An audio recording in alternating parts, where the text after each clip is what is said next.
What's going on, everybody? Hope you guys are having a great Sunday evening. Welcome to Digital Church. Something I've been thinking about quite a bit as of late is that I know I got a lot of people that follow me on social media that may or may not be in fellowship or connected with a community of believers, or maybe at one point you were and something has happened and you just definitely kind of stepped away from church for a while. So I wanted to do something to bring a little church to maybe the digital space for you. So hopefully you guys are doing great. If you have a question or comment, please feel free to drop it below as I'm doing this. And yeah, let's dive right on into it. All right.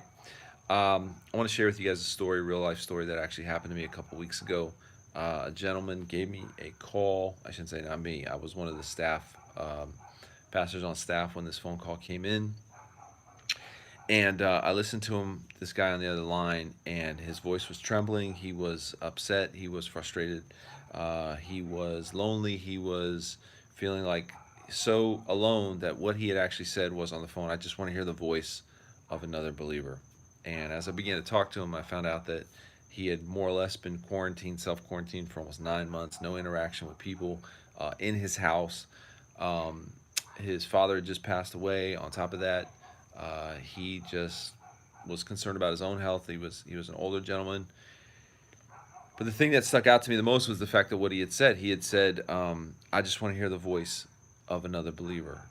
And I prayed with him, and I shared some verses with him, and I basically told him that he wasn't alone, that he had purpose, that he had hope, that God was there for him, that he, on top of that, he needed to get in connection and fellowship with somebody else. That he was man was not meant to do it alone. And I just thought about how right now, right here in 2020, we are living in a state of mind, in a situation, I should say, we are living in a mind state of the world that is essentially pulling us out of interaction with people. And we were not meant to be that way.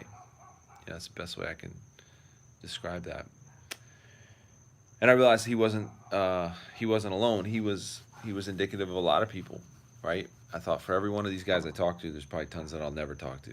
Um, and we had today at church today, it was a thing called testimony service. It was something I worked on, which were real stories from real people going through real life situations in 2020. And I'm going to reiterate a story that my pastor shared that I thought was very prolific and very powerful, that I think could impact you even right where you're at. The story went as following. Basically, he talked about a son who had a dad, and he essentially wanted this one car that the dad had. Dad was loaded, and for his birthday, the dad actually gave him what was not what he wanted. Which, when he opened up the gift, it turned out that the gift was actually a Bible. And he was so upset, so frustrated, so upset that he would do this, that he broke off his relationship with his father, and left and started his own life. He walked away. He got married. He never connected, and through the course and the passing of time, the dad passed away.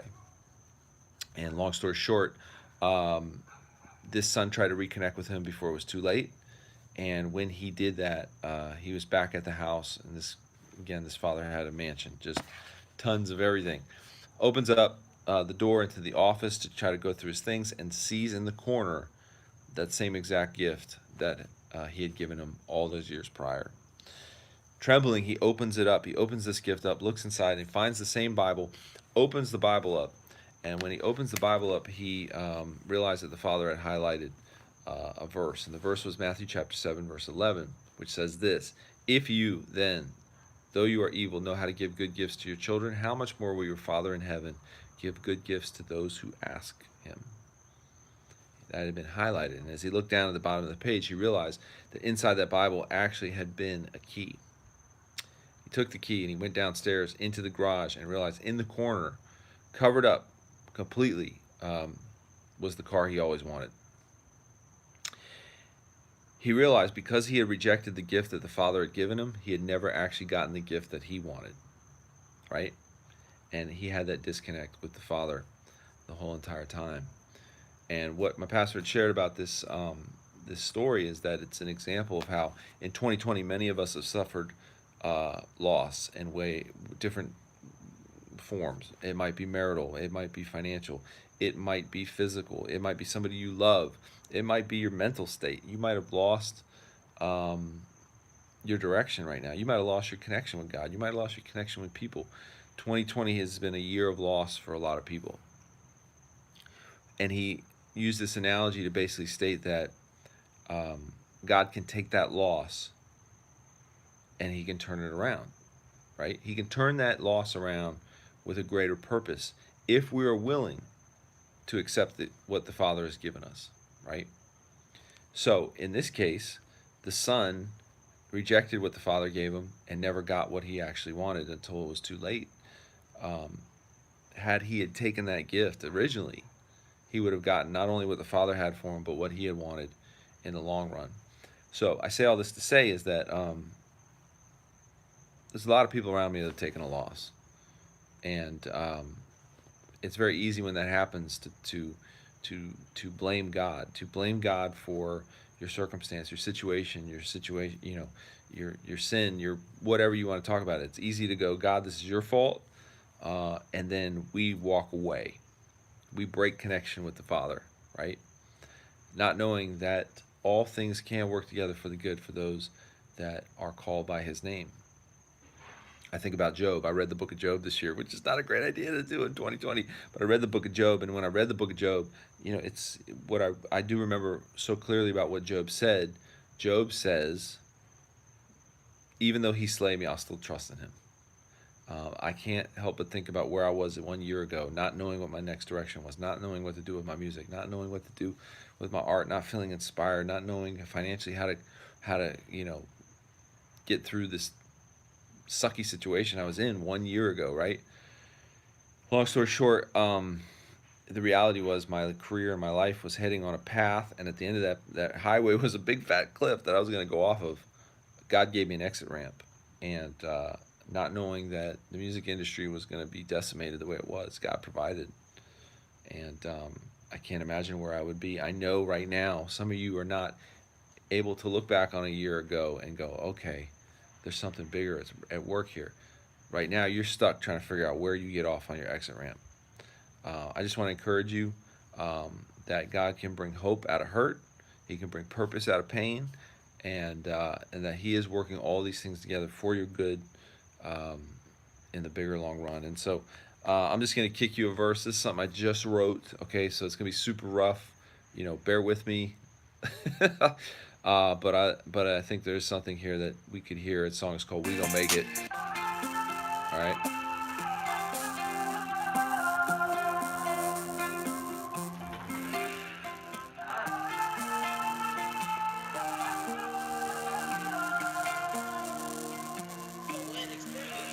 Now, when it all gets shaken, feel like it all starts breaking, we gon' make it. We gon' make it. When your mind starts aching, feel like you just keep breaking, we gon' make it, yeah. Now, caught at the church, heart full of pain with a soul full of hurt. Nowhere to turn, his thoughts were a blur. Saul Curry was lost in the world. Wipe off the tears that appeared on his shirt. Asked for some prayer and he hoped that'd work. Said nobody cared and it's just getting worse. He just was prepared, just head up in a hearse. Prayed for him first, read him a verse. Told him his life was a blessing, not curse. Asked when he's stressing to remain on the search and head to the light instead of dead in the dirt. Just be assured, God knows your worth. He'll just make it all work. As true as I stand right here on the earth, you make it all through. That's what I know is sure. Feeling like it all starts breaking. Feeling like your mind starts shaking. We gon' make it. We gon' make it. And just keep taking. Feeling like your mind keeps breaking. We gon' make it. And I wonder what's next. I don't wanna get another text and just stress. I don't wanna guess about another death. I don't wanna hear about another kid left. I just wanna know when it comes to my friends. Everyone I know would make it to the end. So I grab a pen and let my knee bend and I write this prayer to the only one I can. Yeah, those that have suffered the loss, to the memories that stuck on the rocks, to the addict that struggles to stop. My God will provide, he ain't stuck in the box. And he'll just come when you call, and he'll just run when you fall. Be right there where you are, right there when it all through you just hit the wall and said, feeling like you just keep breaking, feeling like your mind starts shaking. We gon' make it. We gon' make it. When you just can't take it, feeling like your heart keeps aching. We gon' make it. We're gonna make it. That's we. I said we, not you. I didn't say me. I didn't say I. I said we. We are gonna make it. We're gonna make it through. Stay in the fight. Don't give up. All right. Praying for you guys. Love y'all. Have a blessed Sunday.